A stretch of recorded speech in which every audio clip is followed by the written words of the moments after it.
देखिए चट्टान है, चट्टान जो है ना विशेष रूप से 3 प्रकार का होता है, ये तो पता ही होना चाहिए, नहीं पता तो याद रखिए। चट्टान जो है 3 प्रकार का होता है। पृथ्वी का जो प्रॉपर्टी है विशेष रूप से चट्टान से ही बना हुआ है या सेल से ही बना हुआ है।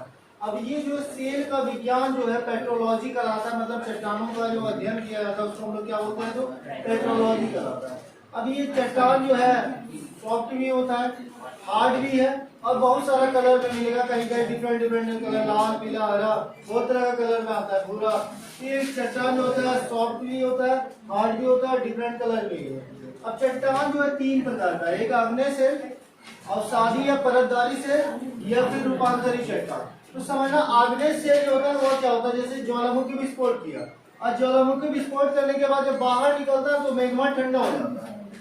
तो मैग्मा जो ठंडा हो वो ठोस का रूप ले लेता है, उसी को हम लोग क्या बोलते हैं, आग्नेय चट्टान कहलाता है। याद रखिएगा जो मैग्मा फटा वो बाहर निकल गया, इसके बाद ठोस या ठंडा हो गया तो ठोस हो जाएगा, ठोस हुआ तो वो आग्नेय चट्टान का रूप लेता है। आग्नेय चट्टान जो होता है क्रिस्टलीय और अक्रिस्टलीय दोनों रूपों में होता है। आग्नेय चट्टान में जो होता है रवेदार होता है, रवे टाइप का होगा, जिसमें जीवाश्म नहीं पाया जाएगा, क्योंकि उसमें जल का अंश नहीं होगा तो जीवाश्म नहीं होता है। जीवाश्म उसी में पाया जाएगा जिसमें जल का अंश होता है, मतलब जीव का अंश उसी में पाया जाएगा जिसमें जल का अंश होगा। जिसमें जल का अंश नहीं होगा याद रखिए उसमें जीव का जीवाश्म नहीं पाया जाएगा। जैसे आप देखते हैं अचार, अचार में देखते हैं पहले सबसे पहले उसमें पानी क्या किया जाता है, धूप में बना के, ताकि उसमें कीड़ा मकोड़ा नहीं हो। या बहुत जितना भी चीज देखते हैं लंबे समय तक रखा जाता है उसमें जल का अंश को सोखा जाता है ताकि उसको लंबे समय तक रखा जा सके। तो जीवाश्म याद रखिएगा, जल का जितनी किसी में अंश आता है तो विशेष रूप से उसमें जीव का उत्पत्ति हो जाता है। तो इसमें जल का अंश नहीं होगा, जीवाश्म भी नहीं होगा किसी भी तरह का, ये रवेदार होता है, याद रखिएगा। अब ये आग्नेय चट्टान का कुछ उदाहरण है, तो 2 उदाहरण याद रखें, ग्रेनाइट और ग्रेबो।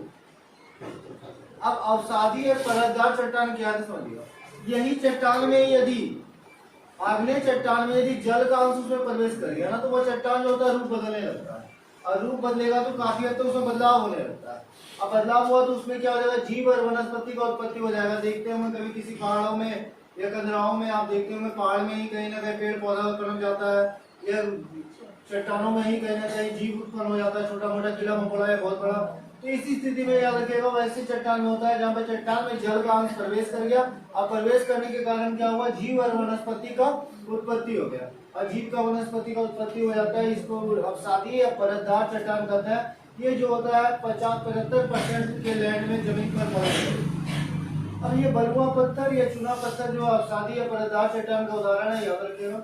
अब रूपांतरित चट्टान क्या होता है समझिए, ये दोनों चट्टानों का मिला जुला रूप को हम लोग क्या बोलेंगे, रूपांतरित चट्टान। आग्नेय चट्टान और अवसादी चट्टान का ये मिला जुला रूप है। ये क्या हो गया, तो संगमरमर, क्वार्टलाइट और स्लेट जो है रूपांतरित चट्टान का उदाहरण है।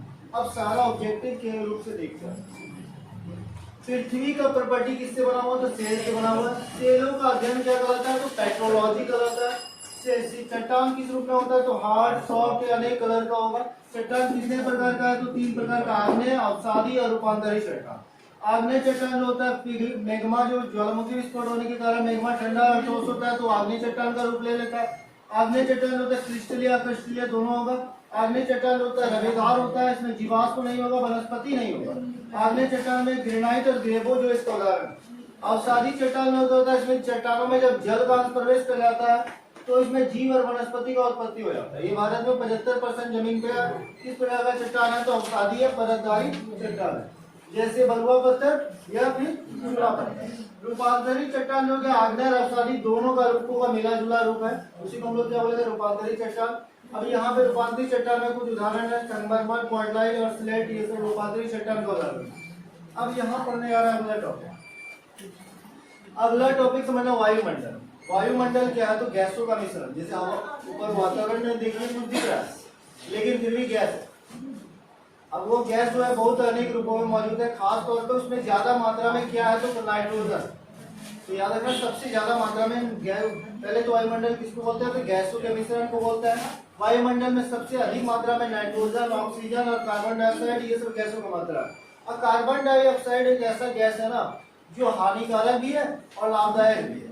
हानिकारक इसलिए है क्योंकि कार्बन डाइऑक्साइड का जब ज्यादा बढ़ेगा तो ग्लोबल वार्मिंग बढ़ता है।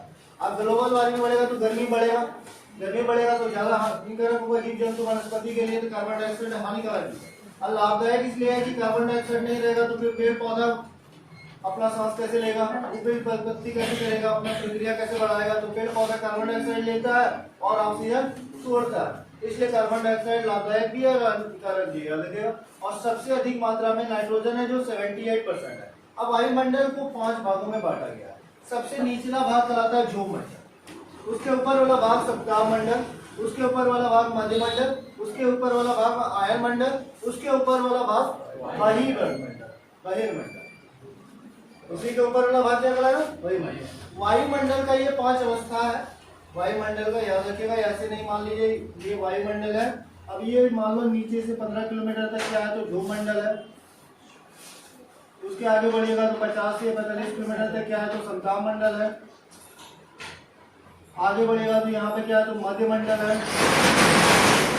उसके आगे बढ़ेगा तो क्या है तो आयनमंडल है, अब उसके आगे बढ़ेगा तो क्या है तो बहिर्मंडल। ये एक अवस्था है जो जमीन से लेकर नापा गया वायुमंडल। अब सबसे निचला जो वायुमंडल होता है, वायुमंडल का सबसे निचला स्तर जो है ध्रुवमंडल, ये 15 किलोमीटर तक ही रहता है, 20-15 के आसपास एवरेज। किसी में आपको 15 मिल जाएगा, लेकिन याद रखें एवरेज जो होता है 15 किलोमीटर तक, जमीन से लेकर ऊपर तक कितना 15 किलोमीटर। अब 15 किलोमीटर तक जो है ना मौसम संबंधी जितना भी घटना होता है, जैसे एग्जाम्पल के तौर पे आप बात करेंगे ना, आंधी आना, बादल आना, किसी भी तरह का तूफान आना, ये सारा घटना जो होता है मौसम संबंधी जितना भी होता है वो ध्रुवमंडल में ही होता है। जितना भी तरह का चक्रवात, साइक्लोन बन जाना, बिजली चड़कना, तड़ी आ जाना, ये जितना भी घटना होगा, आंधी आना, तूफान आना, ओला बादल बनना, कोहरा बनना, ये सारा घटना किसमें होता है, ध्रुवमंडल में होता है। या देखिए उसी मौसम संबंधी सारा घटना ध्रुवमंडल में होता है। यहाँ पे वायुयान नहीं उड़ सकता, वायुयान इससे ऊपर उड़ता है। अब समताप मंडल, समताप मंडल 15 से 50 किलोमीटर के बीच में होता है।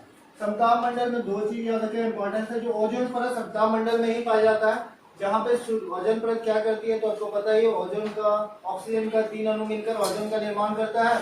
ओजोन परत जो है सूर्य की पराबैंगनी किरण को अवशोषित करती है, जो आप लोग पहले भी पढ़े होंगे।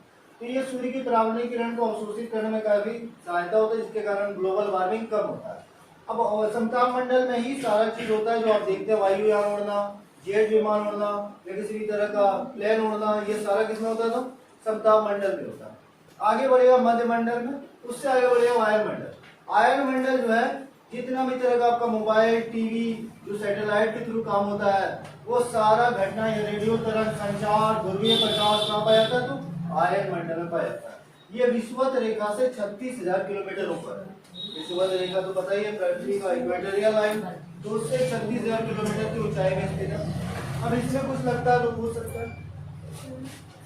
अब दूसरा टॉपिक बोलना नहीं ना,